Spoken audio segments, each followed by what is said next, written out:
did in that situation was target the Death Knight because he wasn't ready to fight. He was creeping, actually, and didn't want to fight at that present time. He looked like he was kind of in a bad position. So to stop that fight, the first thing you're able to do, if you can, is to focus on that Death Knight. Get him to town portal out, get him to burn all his stuff, kill that Death Knight. As an undead player, that's actually pretty good for you because you can make the fight last longer if you can make your Death Knight survive and kind of run him around. But as an Orc player, if you don't want to fight, that's what you do, is you focus on the primary hero to get him out of there, because generally a person doesn't want to lose their primary hero, and even if all their units are in good health and their secondary heroes in good health, they'll burn that TP, they'll burn that health pot, they'll burn that invuln pot to save that hero. So you put the pressure on and it forces them to go back. Conversely, the undead player was targeting the Orc player's raiders, and that's the primary target. If you're looking for target selection, you're trying to figure out what to hit, you're not sure, at that point in the game, as an undead player, and actually as a human or a night elf or anything, the primary target is those raiders, and the reason being for the reason for that is those raiders are a pure form of control, and without that control, Orc loses a lot of their viability. Grunts are very slow, and they attack slow too. Although they're a really good counter to Fiends, Fiends can easily move out of the way, they can burrow. There's a lot of counters to that, but if they're ensnared, they won't be able to burrow, they won't be able to move away, so those Grunts will be able to do more damage to those, maybe get a surround off and things like that. So biggest target for the undead players to do is target those target those raiders. Right now we're going to see the Orc player doing something a little different, and this is kind of a progression tactic. I don't see a lot of players generally going this route, but actually we're going to see it in the last game as well. Or at least an adaptation of it, is going Wyverns. And Wyverns versus Undead is generally not a good tactic to go because Fiends are just so easily produced. They come out of the same building as Crypts, and you don't need a lot of them to kind of incapacitate a whole army of Wyverns. 2 or 3 of those Fiends will be enough to counter these 6 or 7 Wyverns. Bringing them to the ground, then focus firing with your units, and then when webs up, do it again. Again, the Coil Nova, the Wyverns are kind of weak to do that.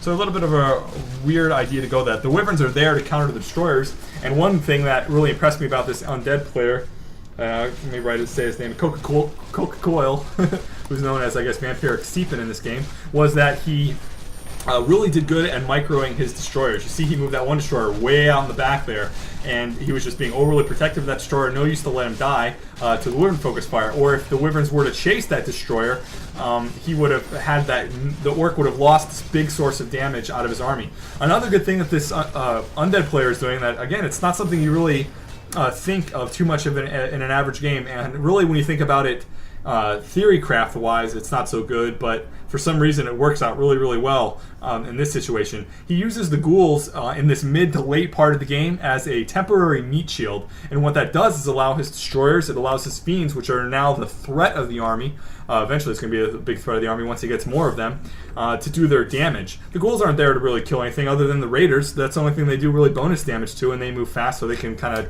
chase down those raiders, and they're there to kind of block those Grunts and those raiders from getting at the Fiends and from getting at the Destroyers and getting at the heroes. They're there to kind of just stand the front lines temporarily. Again, that's what I'm saying. Wyverns obviously do very, very good at killing those ghouls, as the ghouls don't only have an ability to hit them unless they're webbed to the ground.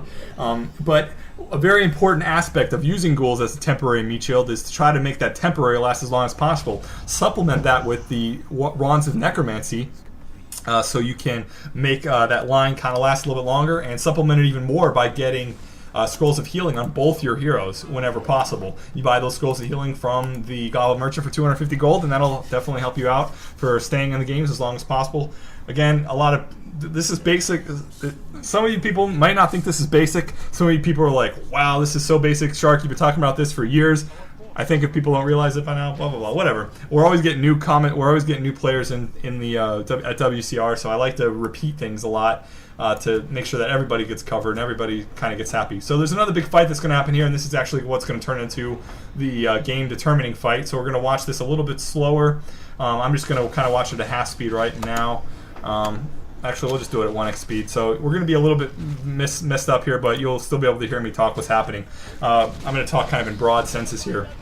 So if you check out this unit positioning here, I don't know where you're actually at it, but this is where I'm talking about that temporary wall. He's got his Death Knight, he's got his ghouls way up front, and those Grunts are just beating those ghouls down, and they're getting supported by the Shadow Hunter using his chain heal, which is really nice, the heal wave, and he's the only damage that Orc really has going on, those really the units that are a big threat, those Fiends and those Destroyers, is that Blade Master. And that Blade Master doesn't have his orb on him, so it's kind of a threat here. The Undead realizes that Orc is in a very bad position with his Blade Master, and even though he got healed from that Shadow Hunter, he was easily able to go down from Focus Fire. Again, those Fiends and Destroyers, Tri-Hero with the Silence coming off on the Dark Ranger, very, very good third hero choice in this situation. Actually, in a lot of situations, when you're going up against heroes that depend a lot on their ability to cast spells to do the damage. A lot of times when you see Undead versus Human matches, you'll also see that Dark Ranger used third to cancel out the Paladin's heal or the Mountain King's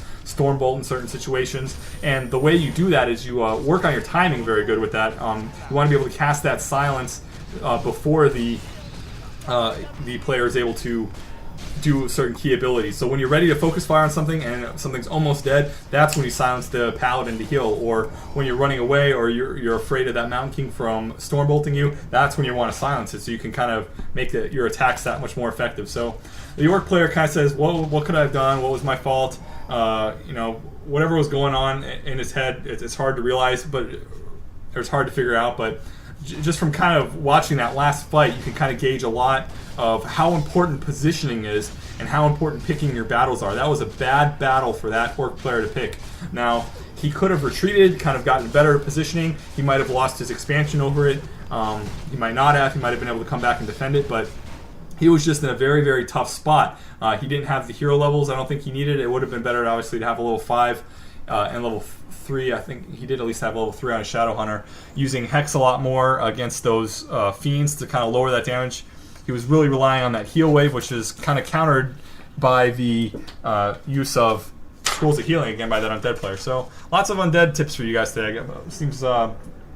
I got a Night Elf one that was early on. Night Elf how to counter Human on Echo Isles, Human Fast Expansion, and we just did the 2v2, which had 2 Undeads in it, and the 2 Undeads one of them ended up winning the game for their team. And we just went over another one.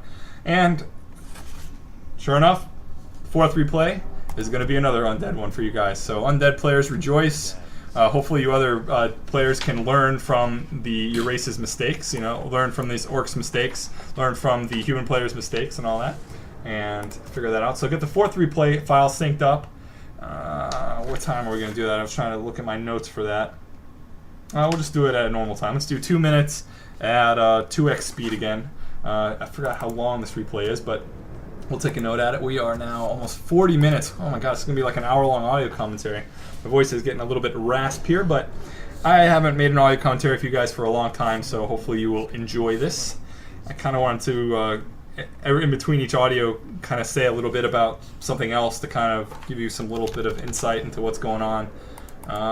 Shoot. I don't know what's happening. We'll do a little side rant. Let's get it synced up to the 2 minutes. Oh, I want to get it synced up real quick, and then I'll talk for another minute while we get it going. While you guys get synced up. 2 minutes at the 2x speed, and Undead's point of view on the 4th replay. Almost there. You can probably hear my mouse clicks. The microphone I have picks up everything, and I'm actually thinking about getting a new one soon, but we'll see how this works out. It's the same one I've been using for years and years, so it's getting a little bit old.